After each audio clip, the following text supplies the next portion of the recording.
Primera carta de San Pablo a los Corintios. Primera de Corintios, capítulo 1. Pablo, llamado por la voluntad de Dios a ser apóstol de Cristo Jesús, y nuestro hermano Sóstenes, a la iglesia de Dios que está en Corinto, a los que han sido santificados en Cristo Jesús y llamados a ser su santo pueblo, junto con todos los que en todas partes invocan el nombre de nuestro Señor Jesucristo, Señor de ellos y de nosotros. Que Dios nuestro Padre y el Señor Jesucristo les concedan gracia y paz. Siempre doy gracias a Dios por ustedes, pues Él, en Cristo Jesús, les ha dado su gracia. Unidos a Cristo, ustedes se han llenado de toda riqueza, tanto en palabra como en conocimiento. Así se ha confirmado en ustedes nuestro testimonio acerca de Cristo, de modo que no les falta ningún don espiritual mientras esperan con ansias que se manifieste nuestro Señor Jesucristo. Él los mantendrá firmes hasta el fin, para que sean irreprochables en el día de nuestro Señor Jesucristo. Fiel es Dios, quien los ha llamado a tener comunión con su Hijo Jesucristo nuestro Señor. Les suplico, hermanos, en el nombre de nuestro Señor Jesucristo, que todos vivan en armonía y que no haya divisiones entre ustedes, sino que se mantengan unidos en un mismo pensar y en un mismo propósito. Digo esto, hermanos míos, porque algunos de la familia de Cloé me han informado que hay rivalidades entre ustedes. Me refiero a que unos dicen, yo sigo a Pablo, otros afirman, yo a Apolos, otros, yo a Cefas, y otros, yo a Cristo. ¿Cómo? ¿Está dividido Cristo? ¿Acaso Pablo fue crucificado por ustedes? ¿O es que fueron bautizados en el nombre de Pablo? Gracias a Dios que no bauticé a ninguno de ustedes, excepto a Crispo y a Gayo, de modo que nadie puede decir que fue bautizado en mi nombre. Bueno, también bauticé a la familia de Estéfanas. Fuera de estos, no recuerdo haber bautizado a ningún otro, pues Cristo no me envió a bautizar sino a predicar el Evangelio, y eso sin discursos de sabiduría humana, para que la cruz de Cristo no perdiera su eficacia. Me explico.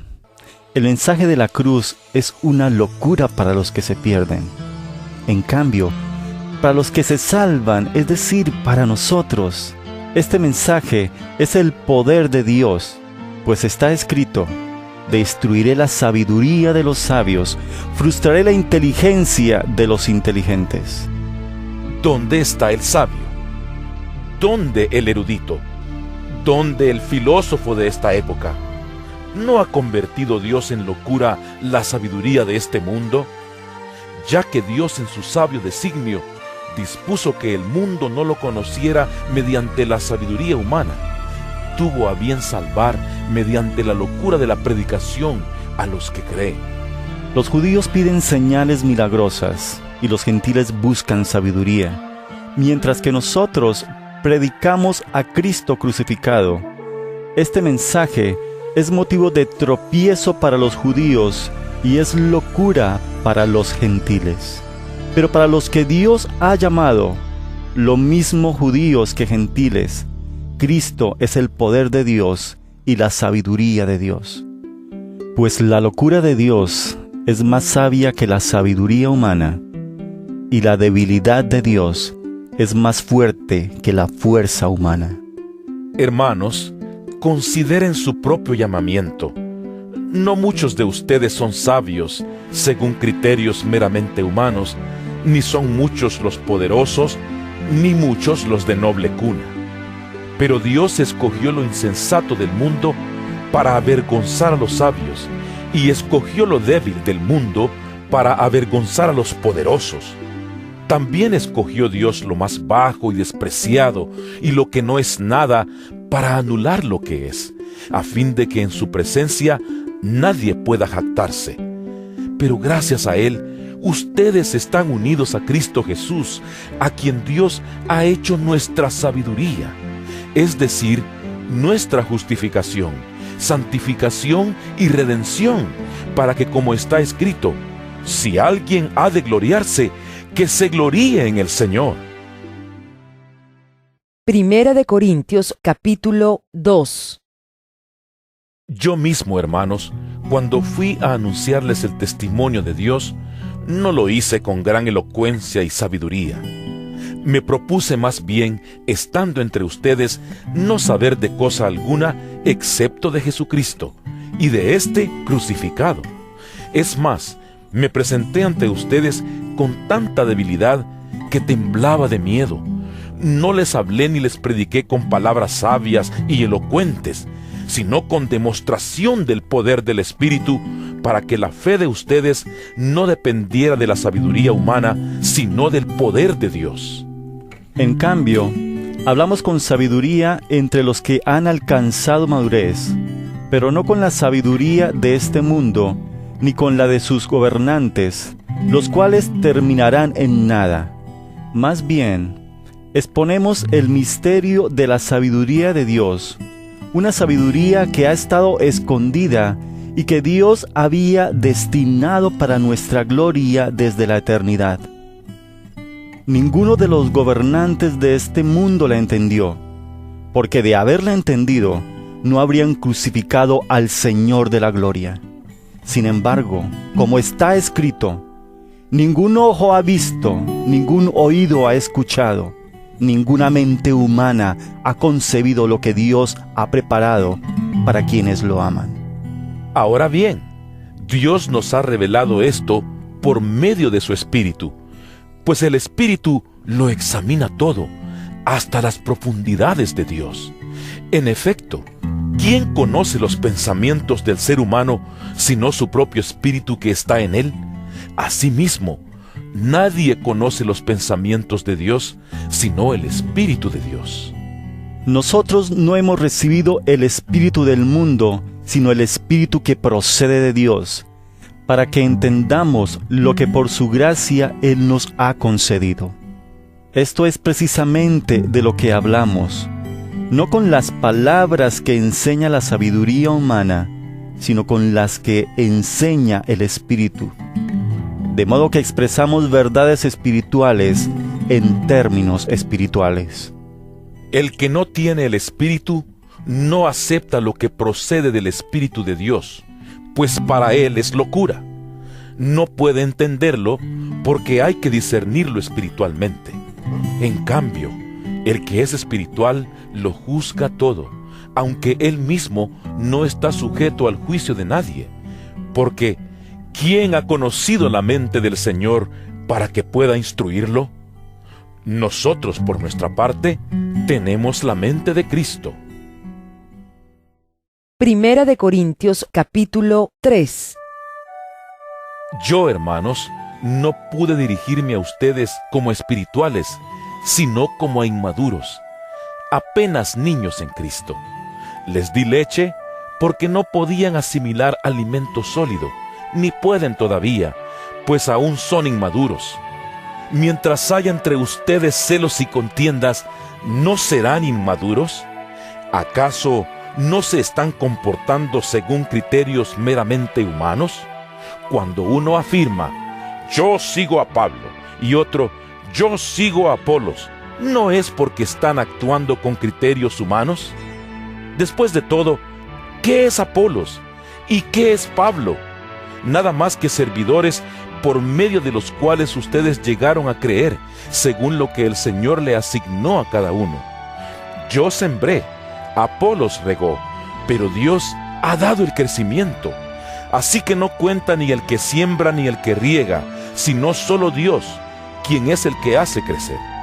El que siembra y el que riega están al mismo nivel, aunque cada uno será recompensado según su propio trabajo.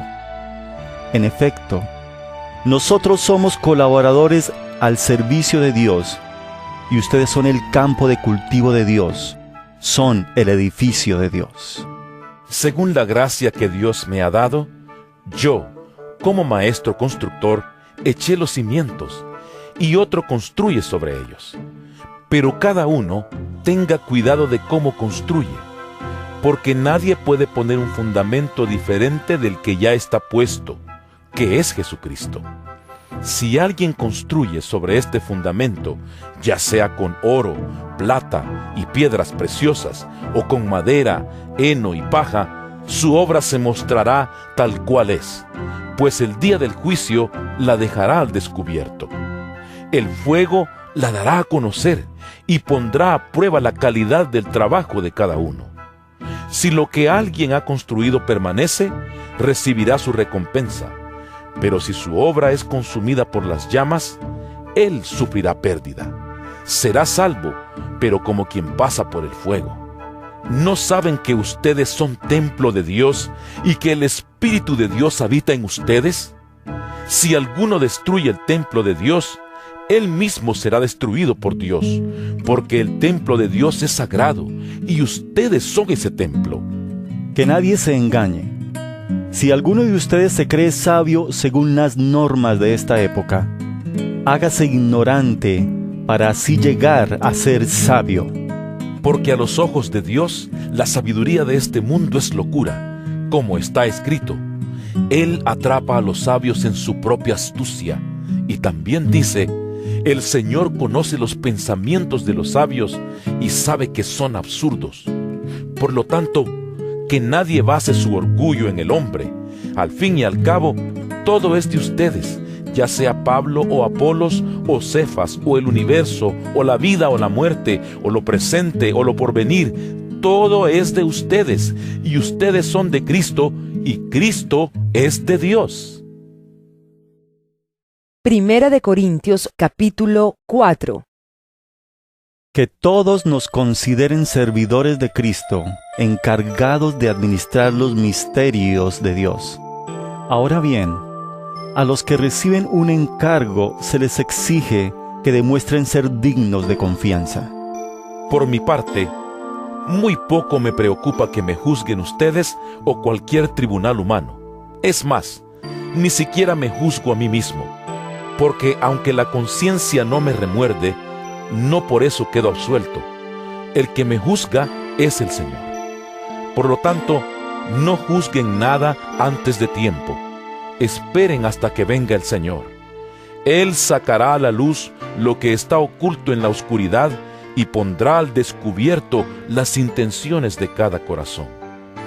Entonces, cada uno recibirá de Dios la alabanza que le corresponda. Hermanos, todo esto lo he aplicado a Apolos y a mí mismo para beneficio de ustedes, con el fin de que aprendan de nosotros aquello de no ir más allá de lo que está escrito.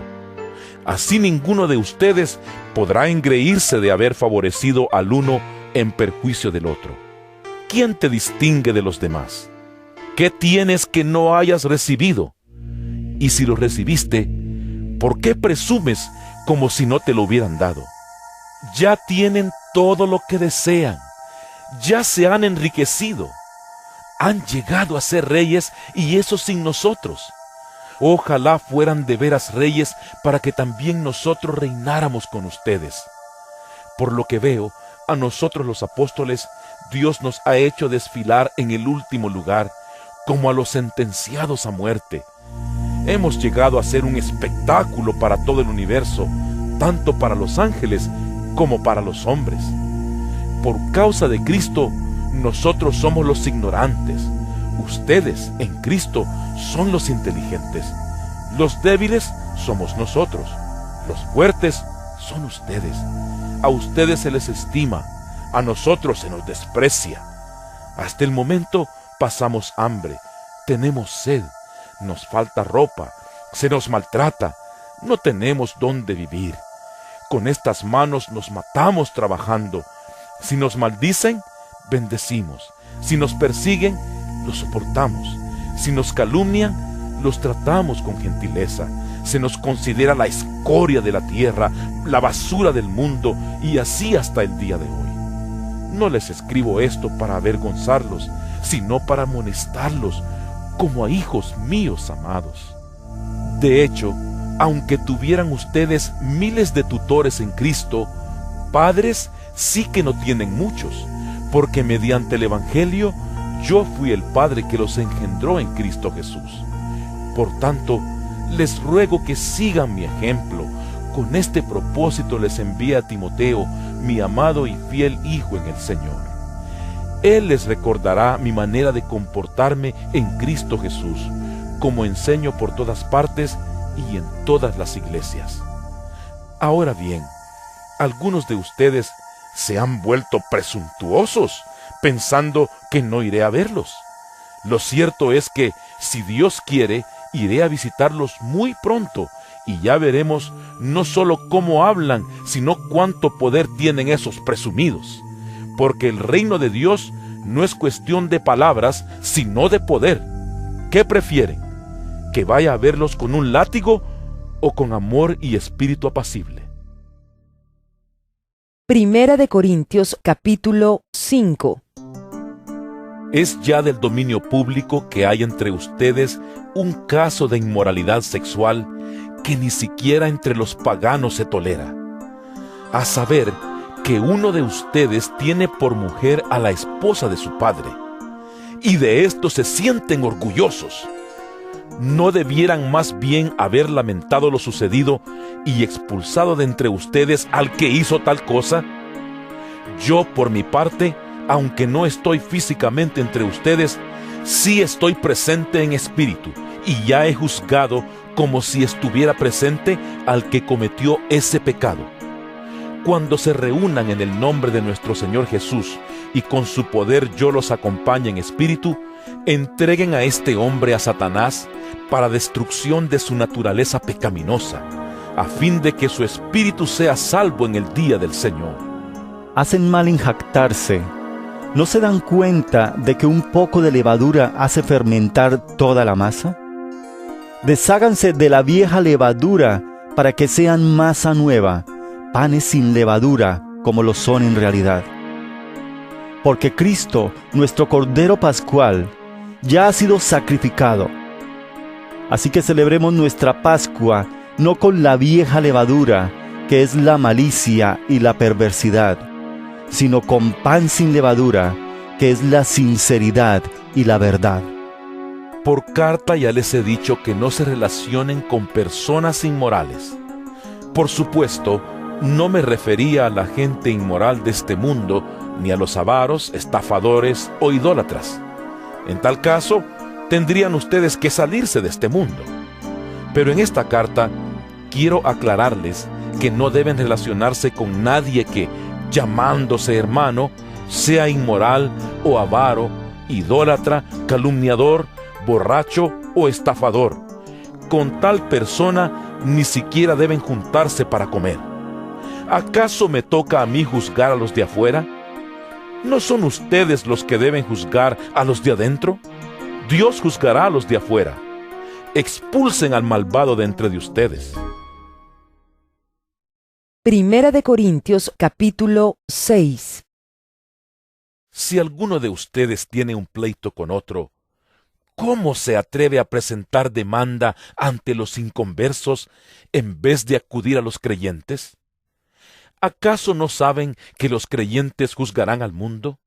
Y si ustedes han de juzgar al mundo, ¿cómo no van a ser capaces de juzgar casos insignificantes? ¿No saben que aún a los ángeles los juzgaremos? ¿Cuánto más los asuntos de esta vida? Por tanto, si tienen pleitos sobre tales asuntos, ¿cómo es que nombran como jueces a los que no cuentan para nada ante la iglesia? Digo esto para que les dé vergüenza. ¿Acaso no hay entre ustedes nadie lo bastante sabio como para juzgar un pleito entre creyentes? Al contrario, un hermano demanda a otro, y esto ante los incrédulos. En realidad, ya es una grave falla el solo hecho de que haya pleitos entre ustedes. ¿No sería mejor soportar la injusticia? ¿No sería mejor dejar que los defrauden? Lejos de eso, son ustedes los que defraudan y cometen injusticias. Y conste que se trata de sus hermanos. ¿No saben que los malvados no heredarán el reino de Dios? No se dejen engañar, ni los fornicarios, ni los idólatras, ni los adúlteros, ni los sodomitas, ni los pervertidos sexuales, ni los ladrones, ni los avaros, ni los borrachos, ni los calumniadores, ni los estafadores heredarán el reino de Dios. Y eso eran algunos de ustedes.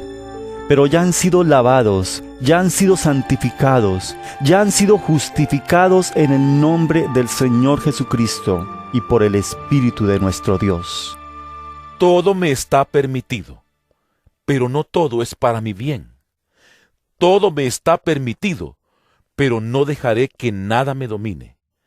Los alimentos son para el estómago y el estómago para los alimentos. Así es, y Dios los destruirá a ambos. Pero el cuerpo no es para la inmoralidad sexual, sino para el Señor, y el Señor para el cuerpo. Con su poder, Dios resucitó al Señor y nos resucitará también a nosotros. ¿No saben que sus cuerpos son miembros de Cristo mismo? ¿Tomaré acaso los miembros de Cristo para unirlos con una prostituta? ¡Jamás! ¿No saben que el que se une a una prostituta se hace un solo cuerpo con ella?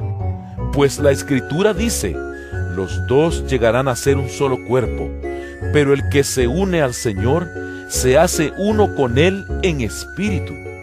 Huyan de la inmoralidad sexual. Todos los demás pecados que una persona comete quedan fuera de su cuerpo, pero el que comete inmoralidades sexuales peca contra su propio cuerpo. ¿Acaso no saben que su cuerpo es templo del Espíritu Santo, quien está en ustedes y al que han recibido de parte de Dios? Ustedes no son sus propios dueños, fueron comprados por un precio. Por tanto, honren con su cuerpo a Dios. Primera de Corintios capítulo 7. Paso ahora a los asuntos que me plantearon por escrito. Es mejor no tener relaciones sexuales, pero en vista de tanta inmoralidad, cada hombre debe tener su propia esposa y cada mujer su propio esposo. El hombre debe cumplir su deber conyugal con su esposa, e igualmente la mujer con su esposo. La mujer ya no tiene derecho sobre su propio cuerpo, sino su esposo. Tampoco el hombre tiene derecho sobre su propio cuerpo, sino su esposa. No se nieguen el uno al otro, a no ser de común acuerdo, y solo por un tiempo, para dedicarse a la oración. No tarden en volver a unirse nuevamente. De lo contrario, pueden caer en tentación de Satanás por falta de dominio propio. Ahora bien, esto lo digo como una concesión y no como una orden. En realidad, preferiría que todos fueran como yo. No obstante, cada uno tiene de Dios su propio don. Este posee uno, aquel otro. A los solteros y a las viudas les digo que sería mejor que se quedaran como yo. Pero si no pueden dominarse, que se casen, porque es preferible casarse que quemarse de pasión. A los casados les doy la siguiente orden: no yo, sino el Señor, que la mujer no se separe de su esposo. Sin embargo, si se separa, que no se vuelva a casar. De lo contrario, que se reconcilie con su esposo. Asimismo, que el hombre no se divorcie de su esposa. A los demás les digo yo, no es mandamiento del Señor. Si algún hermano tiene una esposa que no es creyente, y ella consiente en vivir con él, que no se divorcie de ella. Y si una mujer tiene un esposo que no es creyente, y él consiente en vivir con ella, que no se divorcie de él. Porque el esposo no creyente ha sido santificado por la unión con su esposa, y la esposa no creyente ha sido santificada por la unión con su esposo creyente. Si así no fuera, sus hijos serían impuros, mientras que de hecho son santos. Sin embargo, si el cónyuge no creyente decide separarse, no se lo impidan. En tales circunstancias, el cónyuge creyente queda sin obligación. Dios nos ha llamado a vivir en paz. ¿Cómo sabes tú, mujer, si acaso salvarás a tu esposo? ¿O cómo sabes tú, hombre, si acaso salvarás a tu esposa? En cualquier caso, cada uno debe vivir conforme a la condición que el Señor le asignó y a la cual Dios lo ha llamado. Esta es la norma que establezco en todas las iglesias. ¿Fue llamado alguno estando ya circuncidado? Que no disimule su condición. ¿Fue llamado alguno sin estar circuncidado? Que no se circuncide. Para nada cuenta estar o no estar circuncidado. Lo que importa es cumplir los mandatos de Dios. Que cada uno permanezca en la condición que estaba cuando Dios lo llamó. ¿Eras esclavo cuando fuiste llamado? No te preocupes, aunque si tienes la oportunidad de conseguir tu libertad, aprovéchala. Porque el que era esclavo cuando el Señor lo llamó, es un liberto del Señor. Del mismo modo, el que era libre cuando fue llamado, es un esclavo de Cristo. Ustedes fueron comprados por un precio. No se vuelvan esclavos de nadie. Hermanos, que no permanezca ante Dios en la condición en que estaba cuando Dios lo llamó.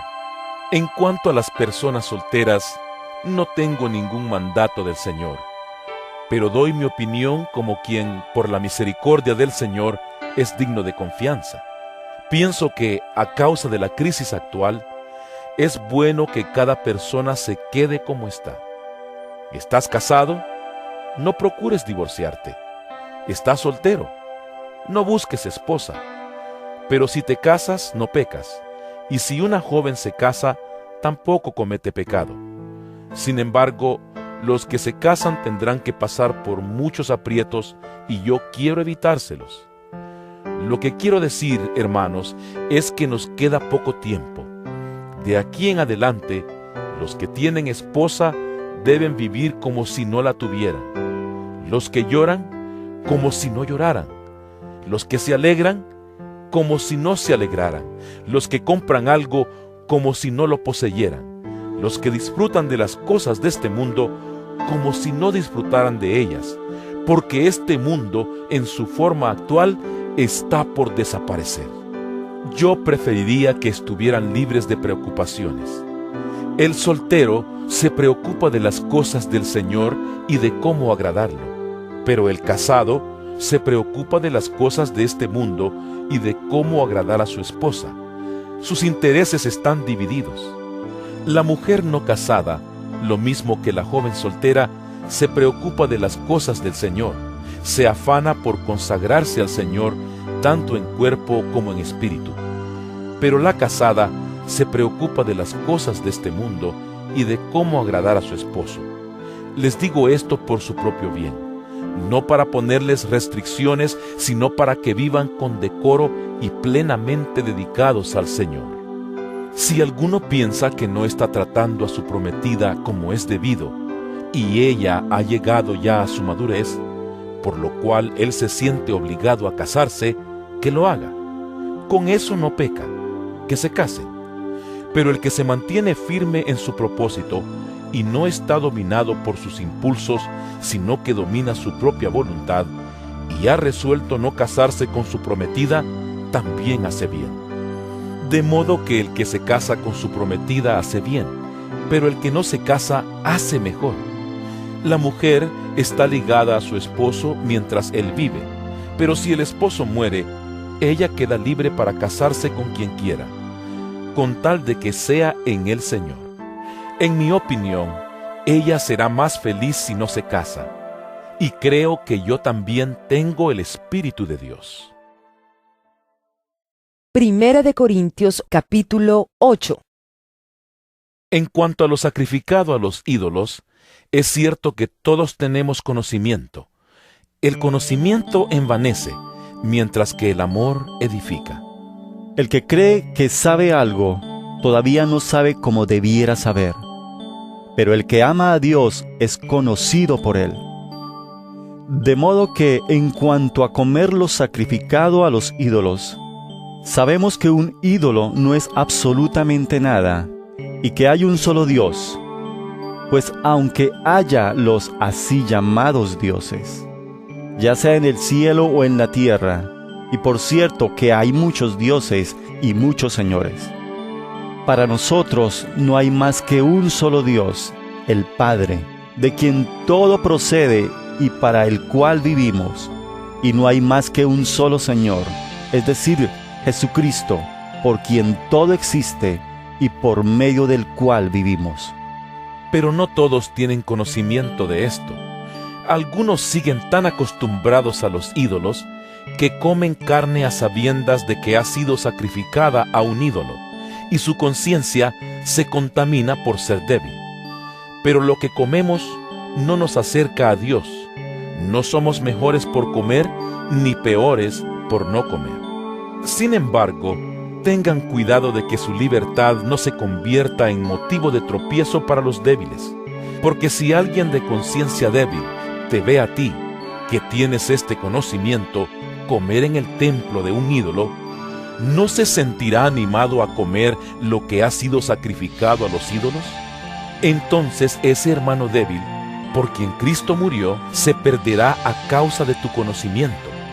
Al pecar así contra los hermanos, hiriendo su débil conciencia, pecan ustedes contra Cristo. Por lo tanto, si mi comida ocasiona la caída de mi hermano, no comeré carne jamás para no hacerlo caer en pecado. Primera de Corintios capítulo 9. ¿No soy libre? ¿No soy apóstol? ¿No he visto a Jesús nuestro Señor? ¿No son ustedes el fruto de mi trabajo en el Señor? Aunque otros no me reconozcan como apóstol, para ustedes sí lo soy, porque ustedes mismos son el sello de mi apostolado en el Señor. Esta es mi defensa contra los que me critican. ¿Acaso no tenemos derecho a comer y a beber? ¿No tenemos derecho a viajar acompañados por una esposa creyente, como hacen los demás apóstoles y Cefas y los hermanos del Señor? ¿O es que solo Bernabé y yo estamos obligados a ganarnos la vida con otros trabajos? ¿Qué soldado presta servicio militar pagándose sus propios gastos? ¿Qué agricultor planta un viñedo y no come de sus uvas? ¿Qué pastor cuida un rebaño y no toma de la leche que ordeña? No piensen que digo esto solamente desde un punto de vista humano. ¿No lo dice también la ley? Porque en la ley de Moisés está escrito: no le pongas bozal al buey mientras esté trillando. ¿Acaso se preocupa Dios por los bueyes, o lo dice más bien por nosotros? Por supuesto que lo dice por nosotros, porque cuando el labrador ara y el segador trilla, deben hacerlo con la esperanza de participar de la cosecha. Si hemos sembrado semilla espiritual entre ustedes, ¿será mucho pedir que cosechemos de ustedes lo material? Si otros tienen derecho a este sustento de parte de ustedes, ¿no lo tendremos aún más nosotros? Sin embargo, no ejercimos este derecho, sino que lo soportamos todo con tal de no crear obstáculo al Evangelio de Cristo. ¿No saben que los que sirven en el templo reciben su alimento del templo, y que los que atienden al altar participan de lo que se ofrece en el altar? Así también el Señor ha ordenado que quienes predican el Evangelio vivan de este ministerio. Pero no me he aprovechado de ninguno de estos derechos, ni escribo de esta manera porque quiera reclamarlos. Prefiero morir a que alguien me prive de este motivo de orgullo. Sin embargo, cuando predico el Evangelio, no tengo de qué enorgullecerme, ya que estoy bajo la obligación de hacerlo. ¡Ay de mí si no predico el Evangelio! En efecto, si lo hiciera por mi propia voluntad, tendría recompensa, pero si lo hago por obligación, no hago más que cumplir la tarea que se me ha encomendado. ¿Cuál es entonces mi recompensa? Pues que al predicar el Evangelio pueda presentarlo gratuitamente sin hacer valer mi derecho. Aunque soy libre respecto a todos, de todos me he hecho esclavo para ganar a tantos como sea posible. Entre los judíos me volví judío, a fin de ganarlos a ellos. Entre los que viven bajo la ley, me volví como los que están sometidos a ella, aunque yo mismo no vivo bajo la ley, a fin de ganar a estos. Entre los que no tienen la ley, me volví como los que están sin ley, aunque no estoy libre de la ley de Dios, sino comprometido con la ley de Cristo, a fin de ganar a los que están sin ley. Entre los débiles me hice débil, a fin de ganar a los débiles. Me hice todo para todos, a fin de salvar a algunos por todos los medios posibles. Todo esto lo hago por causa del Evangelio, para participar de sus frutos. ¿No saben que en una carrera todos los corredores compiten, pero solo uno obtiene el premio? Corran pues de tal modo que lo obtengan. Todos los deportistas se entrenan con mucha disciplina. Ellos lo hacen para obtener un premio que se echa a perder. Nosotros, en cambio, por uno que dura para siempre. Así que yo no corro como quien no tiene meta. No lucho como quien da golpes al aire. Más bien, golpeo mi cuerpo y lo domino. No sea que, después de haber predicado a otros, yo mismo quede descalificado. Primera de Corintios capítulo 10. No quiero que desconozcan, hermanos, que nuestros antepasados estuvieron todos bajo la nube y que todos atravesaron el mar. Todos ellos fueron bautizados en la nube y en el mar para unirse a Moisés. Todos también comieron el mismo alimento espiritual y tomaron la misma bebida espiritual, pues bebían de la roca espiritual que los acompañaba, y la roca era Cristo. Sin embargo, la mayoría de ellos no agradaron a Dios y sus cuerpos quedaron tendidos en el desierto. Todo eso sucedió para servirnos de ejemplo, a fin de que no nos apasionemos por lo malo como lo hicieron ellos. No sean idólatras, como lo fueron algunos de ellos. Según está escrito, se sentó el pueblo a comer y a beber, y se entregó al desenfreno. No cometamos inmoralidad sexual como algunos lo hicieron, por lo que un solo día perecieron 23,000. Tampoco pongamos a prueba al Señor como lo hicieron algunos y murieron víctimas de las serpientes. Ni murmuren contra Dios como lo hicieron algunos y sucumbieron a manos del ángel destructor.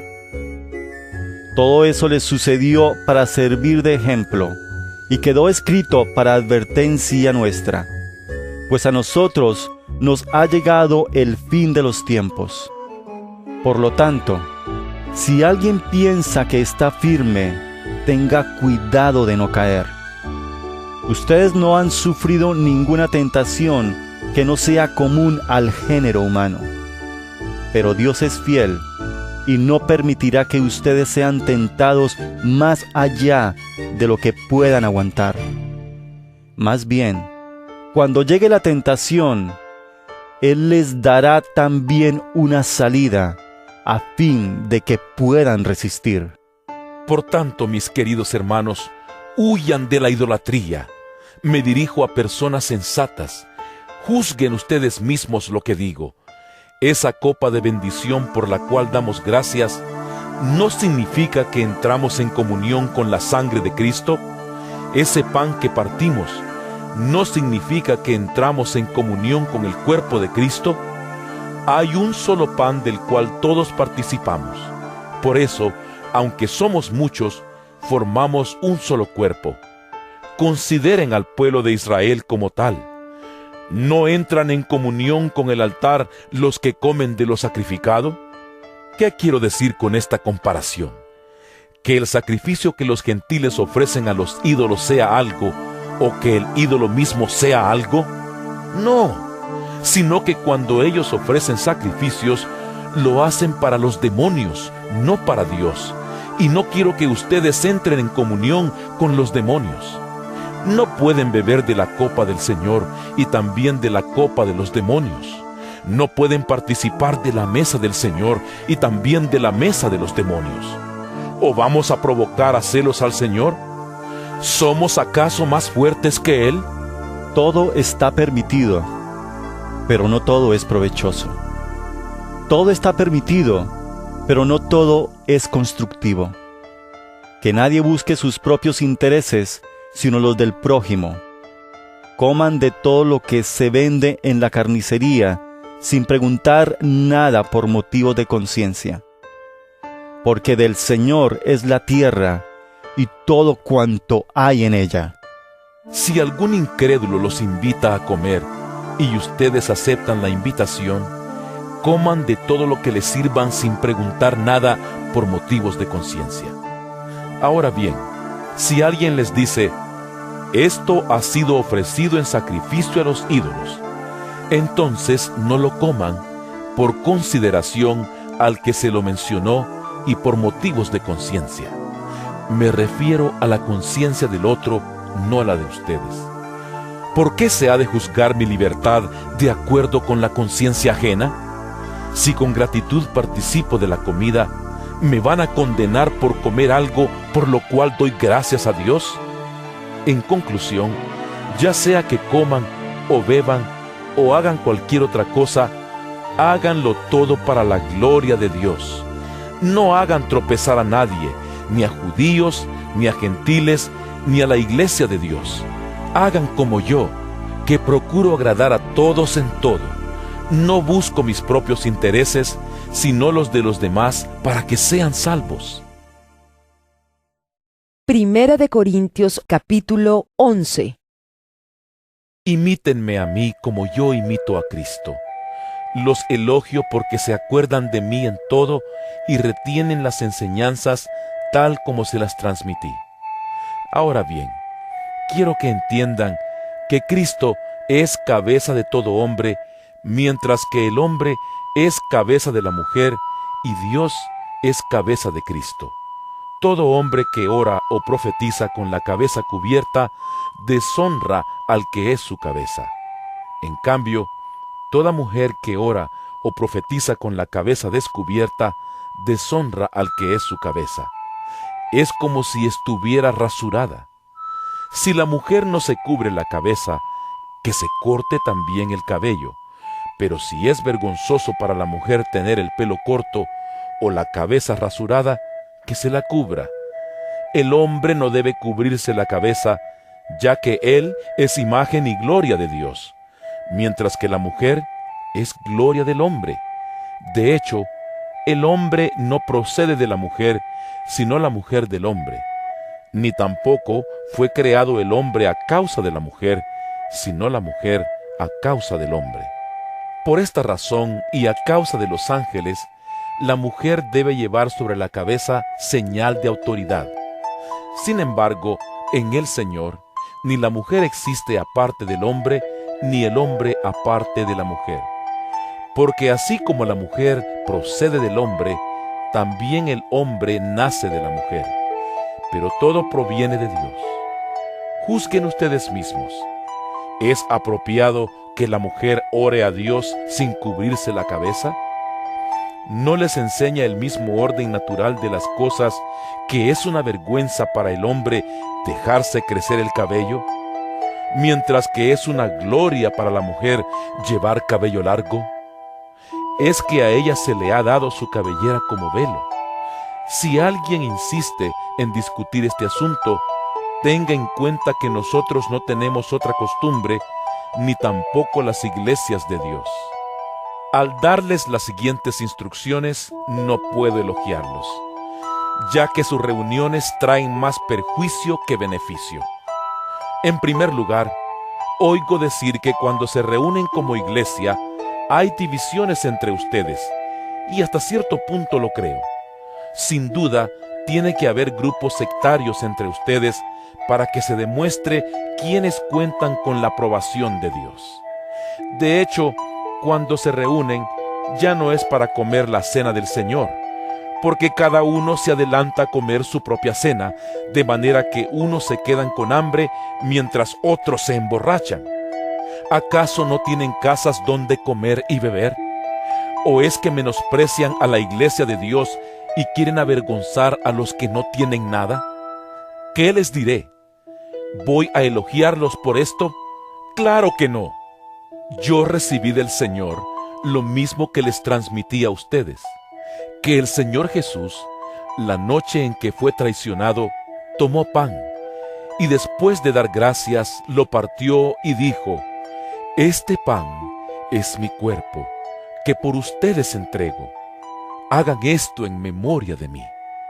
De la misma manera, después de cenar, tomó la copa y dijo: Esta copa es el nuevo pacto en mi sangre. Hagan esto cada vez que beban de ella en memoria de mí. Porque cada vez que comen este pan y beben de esta copa, proclaman la muerte del Señor hasta que Él venga. Por lo tanto, cualquiera que coma el pan o beba de la copa del Señor de manera indigna, será culpable de pecar contra el cuerpo y la sangre del Señor. Así que cada uno debe examinarse a sí mismo antes de comer el pan y beber de la copa. Porque el que come y bebe sin discernir el cuerpo, come y bebe su propia condena. Por eso hay entre ustedes muchos débiles y enfermos, e incluso varios han muerto. Si nos examináramos a nosotros mismos, no se nos juzgaría. Pero si nos juzga el Señor, nos disciplina para que no seamos condenados con el mundo. Así que, hermanos míos, cuando se reúnan para comer, espérense unos a otros. Si alguno tiene hambre, que come en su casa, para que las reuniones de ustedes no resulten dignas de condenación. Los demás asuntos los arreglaré cuando los visite. Primera de Corintios capítulo 12. En cuanto a los dones espirituales, hermanos, quiero que entiendan bien este asunto. Ustedes saben que cuando eran paganos, se dejaban arrastrar hacia los ídolos mudos.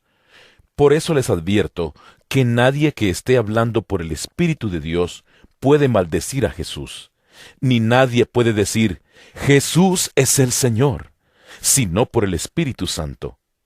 Ahora bien, hay diversos dones, pero un mismo Espíritu.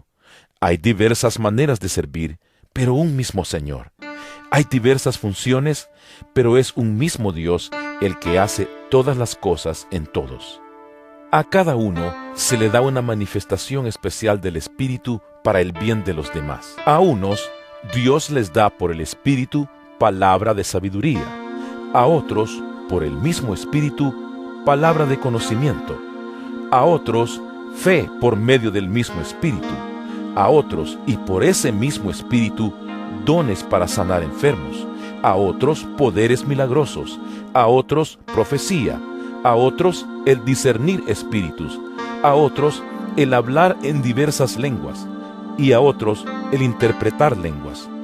Todo esto lo hace un mismo y único Espíritu, quien reparte a cada uno según Él lo determina. De hecho, aunque el cuerpo es uno solo, tiene muchos miembros, y todos los miembros, no obstante ser muchos, forman un solo cuerpo. Así sucede con Cristo. Todos fuimos bautizados por un solo Espíritu para constituir un solo cuerpo, ya seamos judíos o gentiles, esclavos o libres, y a todos se nos dio a beber de un mismo Espíritu. Ahora bien, el cuerpo no consta de un solo miembro, sino de muchos. Si el pie dijera: como no soy mano, no soy del cuerpo, no por eso dejaría ser parte del cuerpo. Y si la oreja dijera: como no soy ojo, no soy del cuerpo, no por eso dejaría de ser parte del cuerpo. Si todo el cuerpo fuera ojo, ¿qué sería del oído? Si todo el cuerpo fuera oído, ¿qué sería del olfato? En realidad, Dios colocó cada miembro del cuerpo como mejor le pareció. Si todos ellos fueran un solo miembro, ¿qué sería del cuerpo? Lo cierto es que hay muchos miembros, pero el cuerpo es uno solo. El ojo no puede decirle a la mano: no te necesito, ni puede la cabeza decirles a los pies: no los necesito. Al contrario, los miembros del cuerpo que parecen más débiles son indispensables, y a los que nos parecen menos honrosos los tratamos con honra especial. y se les trata con especial modestia a los miembros que nos parecen menos presentables, mientras que los más presentables no requieren trato especial. Así Dios ha dispuesto los miembros de nuestro cuerpo, dando mayor honra a los que menos tenían, a fin de que no haya división en el cuerpo, sino que sus miembros se preocupen por igual unos por otros. Si uno de los miembros sufre, los demás comparten su sufrimiento, y si uno de ellos recibe honor, los demás se alegran con él. Ahora bien, ustedes son el cuerpo de Cristo, y cada uno es miembro de ese cuerpo.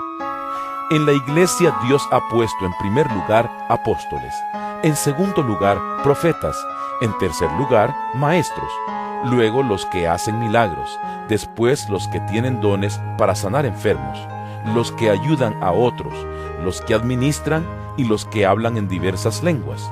¿Son todos apóstoles? ¿Son todos profetas? ¿Son todos maestros? ¿Hacen todos milagros? ¿Tienen todos dones para sanar enfermos? ¿Hablan todos en lenguas? ¿Acaso interpretan todos? Ustedes, por su parte, ambicionen los mejores dones. Ahora les voy a mostrar un camino más excelente. Primera de Corintios capítulo 13. Si hablo en lenguas humanas y angelicales, pero no tengo amor, no soy más que un metal que resuena o un platillo que hace ruido. Si tengo el don de profecía y entiendo todos los misterios y poseo todo conocimiento, y si tengo una fe que logra trasladar montañas, pero me falta el amor, no soy nada. Si reparto entre los pobres todo lo que poseo, y si entrego mi cuerpo para que lo consuman las llamas, pero no tengo amor, nada gano con eso. El amor es paciente, es bondadoso. El amor no es envidioso ni jactancioso, ni orgulloso. No se comporta con rudeza, no es egoísta, no se enoja fácilmente, no guarda rencor. El amor no se deleita en la maldad, sino que se regocija con la verdad. Todo lo disculpa, todo lo cree, todo lo espera, todo lo soporta. El amor jamás se extingue, mientras que el don de profecía cesará. El de lengua será silenciado y el de conocimiento desaparecerá, porque conocemos y profetizamos de manera imperfecta, pero cuando llegue lo perfecto, lo imperfecto desaparecerá. Cuando yo era niño, hablaba como niño, pensaba como niño, razonaba como niño. Cuando llegué a ser adulto, dejé atrás las cosas de niño. Ahora vemos de manera indirecta y velada, como en un espejo, pero entonces veremos cara a cara. Ahora conozco de manera imperfecta, pero entonces conoceré tal y como soy conocido. Ahora pues, permanecen estas tres virtudes: la fe, la esperanza y el amor. Pero la más excelente de ellas es el amor. Primera de Corintios capítulo 14. Empéñense en seguir el amor y ambicionen los dones espirituales, sobre todo el de profecía, porque el que habla en lenguas no habla a los demás sino a Dios. En realidad, nadie le entiende lo que dice, pues habla misterios por el Espíritu. En cambio, el que profetiza habla a los demás para edificarlos, animarlos y consolarlos. El que habla en lenguas se edifica a sí mismo. En cambio, el que profetiza edifica a la iglesia. Yo quisiera que todos ustedes hablaran en lenguas, pero mucho más que profetizaran. El que profetiza aventaja al que habla en lenguas, a menos que éste también interprete para que la iglesia reciba edificación. Hermanos, si ahora fuera a visitarlos y les hablara en lenguas, ¿de qué les serviría a menos que les presentara alguna revelación, conocimiento, profecía o enseñanza? Aún en el caso de los instrumentos musicales, tales como la flauta o el arpa, ¿cómo se reconocerá lo que tocan si no dan distintamente sus sonidos? Y si la trompeta no da un toque claro, ¿quién se va a preparar para la batalla? Así sucede con ustedes. a menos que su lengua pronuncie palabras comprensibles. ¿Cómo se sabrá lo que dicen? ¿Cómo será si hablaran al aire? Será como si hablaran al aire. ¿Quién sabe cuántos idiomas hay en el mundo y ninguno carece de sentido? Pero si no capto el sentido de lo que alguien dice, seré como un extranjero para el que me habla, y él lo será para mí. Por eso ustedes, ya que tanto ambicionan dones espirituales, procuren que éstos abunden para la edificación de la iglesia. Por esta razón, el que habla en lenguas, pida en oración el don de interpretar lo que diga. Porque si yo oro en lenguas, mi espíritu ora, pero mi entendimiento no se beneficia en nada. ¿Qué debo hacer entonces? Pues orar con el espíritu, pero también con el entendimiento, cantar con el espíritu, pero también con el entendimiento. De otra manera, si alabas a Dios con el espíritu, ¿cómo puede quien no es instruido decir amén a tu acción de gracias, puesto que no entiende lo que dices? En ese caso, tu acción de gracias es admirable, pero no edifica al otro. Doy gracias a Dios porque hablo en lenguas más que todos ustedes. Sin embargo, en la iglesia prefiero emplear 5 palabras comprensibles y que me sirvan para instruir a los demás que 10,000 palabras en lenguas. Hermanos, no sean niños en su modo de pensar. Sean niños en cuanto a la malicia, pero adultos en su modo de pensar. En la ley está escrito: por medio de gente de lengua extraña y por boca de extranjeros hablaré a este pueblo, pero ni aun así me escucharán, dice el Señor. De modo que el hablar en lenguas es una señal, no para los creyentes, sino para los incrédulos. En cambio, la profecía no es señal para los incrédulos, sino para los creyentes. Así que, si toda la iglesia se reúne y todos hablan en lenguas, y entran algunos que no entienden o no creen, ¿no dirán que ustedes están locos?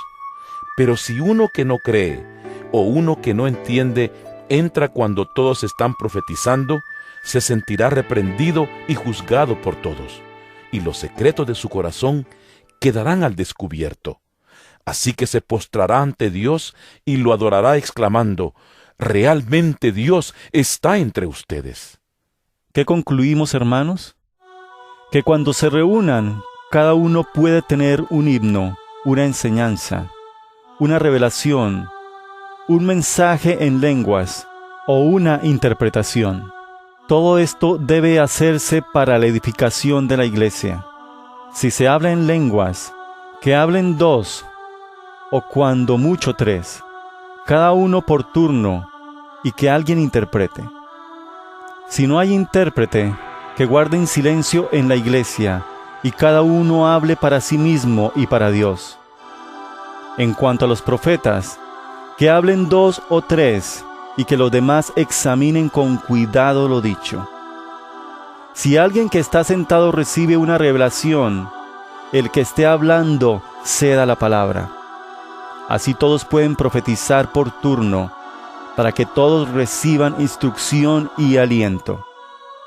El don de profecía está bajo el control de los profetas. Porque Dios no es un Dios de desorden, sino de paz.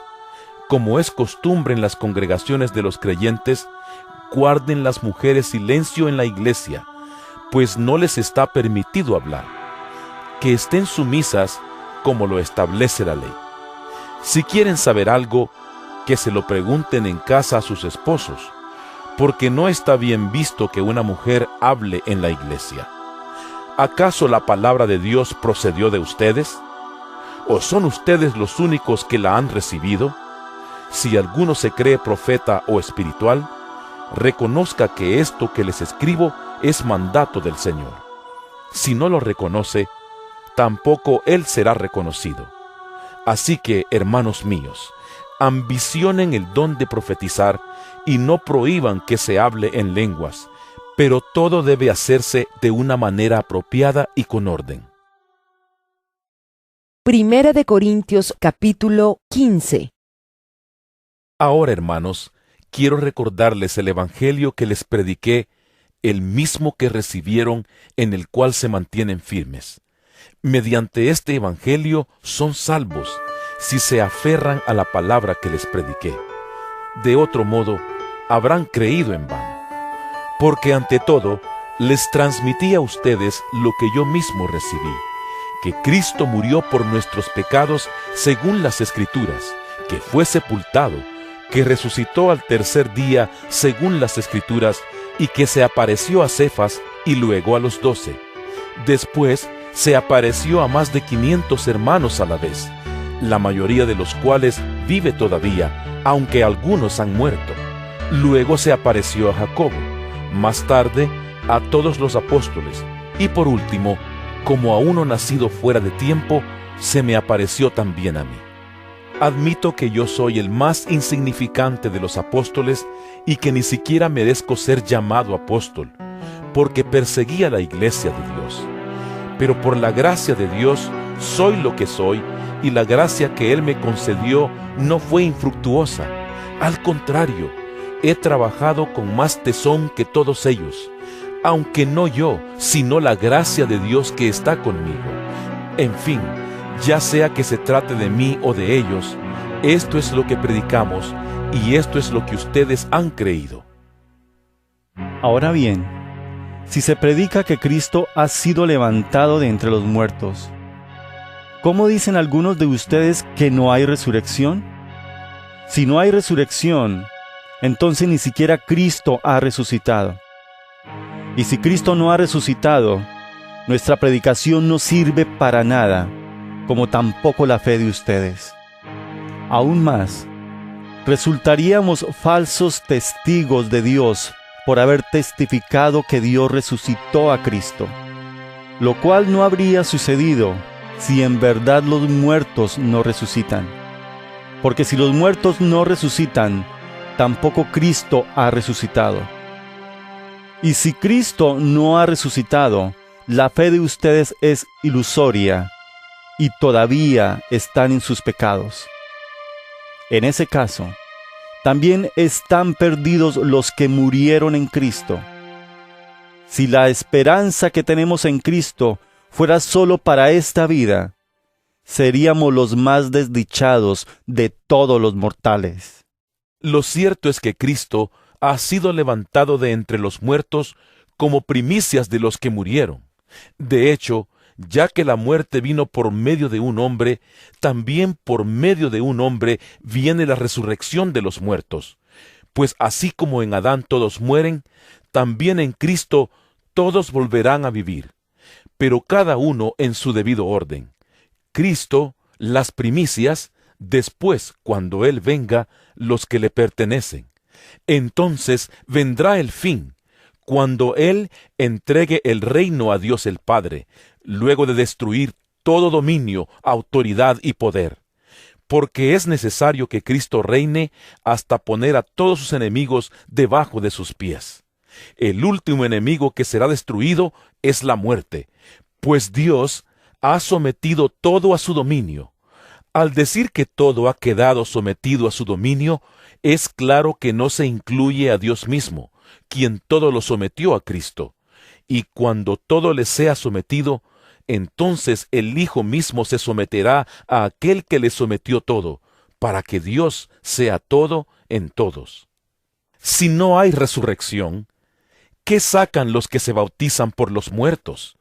Si en definitiva los muertos no resucitan, ¿por qué se bautizan por ellos? Y nosotros, ¿por qué nos exponemos al peligro a todas horas?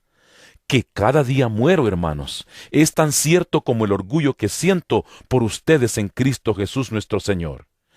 ¿Qué he ganado si solo por motivos humanos en Éfeso luché contra las fieras?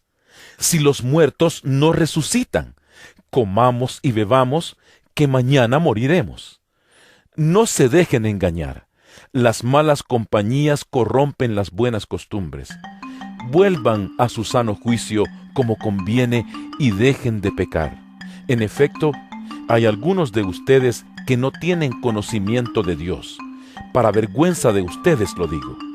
Tal vez alguien pregunte, ¿cómo resucitarán los muertos? ¿Con qué clase de cuerpo vendrán? ¡Qué tontería! Lo que tú siembras no cobra vida a menos que muera. No plantas el cuerpo que luego ha de nacer, sino que siembras una simple semilla de trigo o de otro grano. Pero Dios le da el cuerpo que quiso darle, y a cada clase de semilla le da un cuerpo propio. No todos los cuerpos son iguales. Hay cuerpos humanos, también los hay de animales terrestres, de aves y de peces. Asimismo, hay cuerpos celestes y cuerpos terrestres. Pero el esplendor de los cuerpos celestes es uno, y el de los cuerpos terrestres es otro. Uno es el esplendor del sol, otro el de la luna y otro el de las estrellas. Cada estrella tiene su propio brillo. Así sucederá también con la resurrección de los muertos. Lo que se siembra en corrupción, resucita en incorrupción. Lo que se siembra en oprobio, resucita en gloria. Lo que se siembra en debilidad, resucita en poder. Se siembra un cuerpo natural, resucita un cuerpo espiritual. Si hay un cuerpo natural, también hay un cuerpo espiritual. Así está escrito. El primer hombre, Adán, se convirtió en un ser viviente. El último Adán, en el espíritu que da vida. No vino primero lo espiritual, sino lo natural, y después lo espiritual. El primer hombre era del polvo de la tierra, el segundo hombre del cielo. Como es aquel hombre terrenal, así son también los de la tierra, y como es el celestial, así son también los del cielo. Y así como hemos llevado la imagen de aquel hombre terrenal, llevaremos también la imagen del celestial.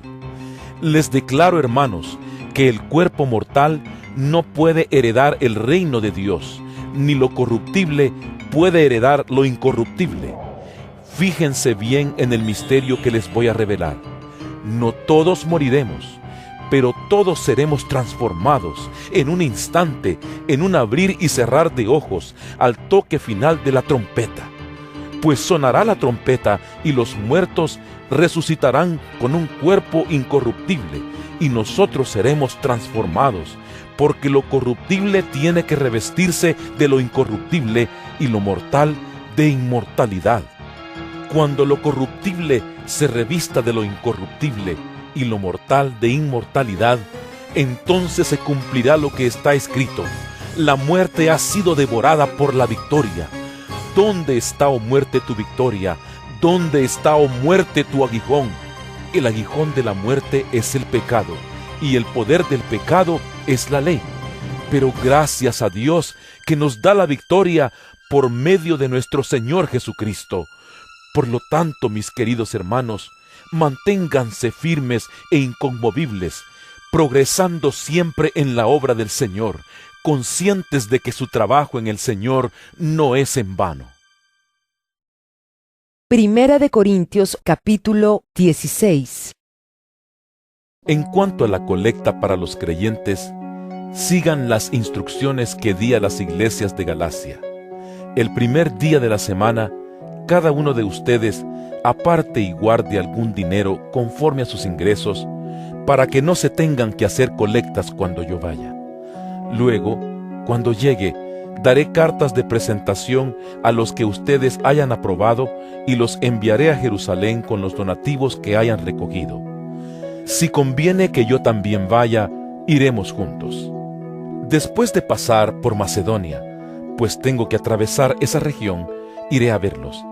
Es posible que me quede con ustedes algún tiempo y tal vez pase allí el invierno para que me ayuden a seguir el viaje a donde quiera que vaya. Esta vez no quiero verlos solo de paso, más bien espero permanecer algún tiempo con ustedes, si el Señor así lo permite. Pero me quedaré en Éfeso hasta Pentecostés, porque se me ha presentado una gran oportunidad para un trabajo eficaz, a pesar de que hay muchos en mi contra. Si llega Timoteo, procuren que se sienta cómodo entre ustedes, porque él trabaja como yo en la obra del Señor. Por tanto, que nadie lo menosprecie. Ayúdenlo a seguir su viaje en paz para que pueda volver a reunirse conmigo, pues estoy esperándolo junto con los hermanos. En cuanto a nuestro hermano Apolos, le rogué encarecidamente que, en compañía de otros hermanos, les hiciera una visita. No quiso de ninguna manera ir ahora, pero lo hará cuando se le presente la oportunidad. Manténganse alerta, permanezcan firmes en la fe, sean valientes y fuertes, hagan todo con amor. Bien saben que los de la familia de Estéfanas fueron los primeros convertidos de Acaya, y que se han dedicado a servir a los creyentes. Les recomiendo, hermanos, que se pongan a disposición de aquellos y de todo el que colabore en este arduo trabajo. Me alegré cuando llegaron Estéfanas, Fortunato y Acaico, porque ellos han suplido lo que ustedes no podían darme, ya que han tranquilizado mi espíritu y también el de ustedes. Tales personas merecen que se les exprese reconocimiento. Las iglesias de la provincia de Asia les mandan saludos. Aquila y Priscila los saludan cordialmente en el Señor, como también la iglesia que se reúne en la casa de ellos. Todos los hermanos les mandan saludos. Salúdense unos a otros con un beso santo. Yo, Pablo, escribo este saludo de mi puño y letra. Si alguno no ama al Señor, quede bajo maldición. Maranata, que la gracia del Señor Jesús sea con ustedes. Los amo a todos ustedes en Cristo Jesús. Amén.